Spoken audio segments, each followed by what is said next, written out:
আসসালামু আলাইকুম, welcome to my channel. আজকে আবারও চলে আসলাম নতুন আরেকটি রেসিপি নিয়ে। আজকের রেসিপিটা আমি করে দেখাবো কী করে সহজ পদ্ধতিতে মুরগির মাংস দিয়ে নুডলস রান্না করবেন, তার সহজ রেসিপিটা না টেনে সম্পূর্ণ দেখার অনুরোধ রইল। প্রথমে একটি হাঁড়িতে পরিমাণ মতো পানি নিয়েছি। পানির মধ্যে 2 টেবিল চামচ সয়াবিন তেল এবং 1 চা চামচ লবণ দিয়ে একটি ঢাকনা দিয়ে দিলাম। পানিতে বলক উঠে আসলে নুডলসের কেকগুলো দিয়ে দিচ্ছি।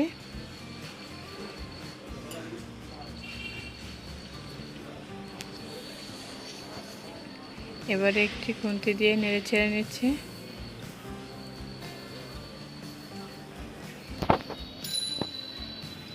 নাড়াচাড়া হয়ে গেলে ঢাকনা দিয়ে দিব 5 থেকে 6 মিনিটের জন্য।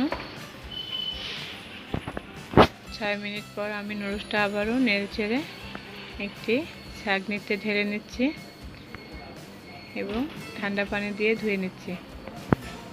এভাবে ধুয়ে নিলে নুডলসটা অনেক ঝরঝরে থাকে। চুলায় আরও একটি হাঁড়ি দিয়েছি।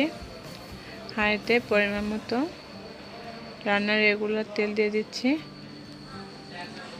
এবং ঘি দিয়ে দিচ্ছি 3 টেবিল চামচের মতো।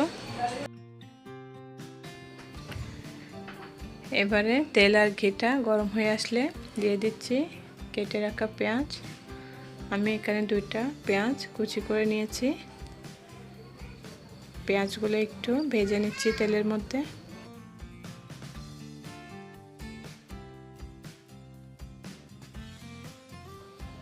ভাজা হয়ে গেলে দিয়ে দিচ্ছি মুরগির মাংস আর কলিজা ধুয়ে রেখেছিলাম, সেগুলো দিয়ে আবারও নেড়ে ছেড়ে নিচ্ছি।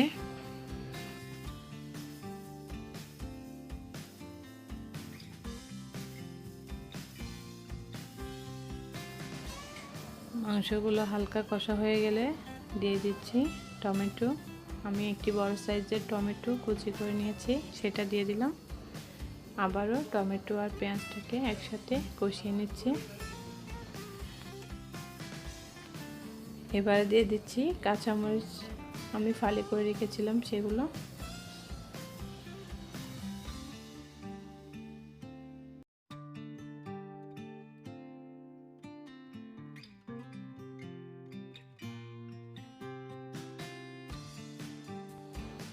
আর একটু কষানো হয়ে গেলে এ পর্যায়ে দিয়ে দিব 2 টেবিল চামচ চাট মশলা। এই মশলাটা প্যাকেটের মধ্যেই ছিল, সেটা দিয়ে দিচ্ছি এবং পরিমাণ মতো লবণ দিয়ে দিচ্ছি। লবণটা একটু চেক করে এরপর দিবেন, কারণ চাট মশলাতে লবণ থাকে। এবার আবারও নেড়ে চেড়ে নিচ্ছি। এই মশলাতে আমি নুডলসটা রান্না করে নেব, এক্সট্রা কোনো মশলা দিব না। ভিডিওটি ভালো লাগলে লাইক, কমেন্ট এবং শেয়ার করবেন এবং নতুন সব রেসিপি পেতে চ্যানেলটিকে সাবস্ক্রাইব করে পাশেই থাকবেন। এবারে আবারও ঢাকনা দিয়ে দিচ্ছি। 2-3 মিনিট পর মশলাটা যখন কষে আসবে তখন সিদ্ধ করে রাখা নুডলসটা দিয়ে দিব।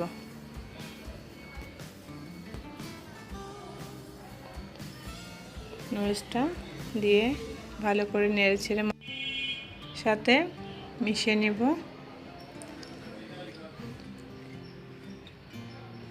আস্তে আস্তে করে সম্পূর্ণ নুডলসের মধ্যে মশলাটা মেশাতে হবে।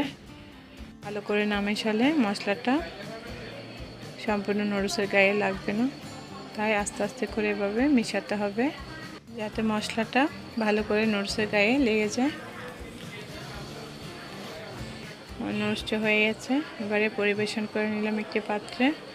সবাই ভালো থাকবেন, আল্লাহ হাফেজ।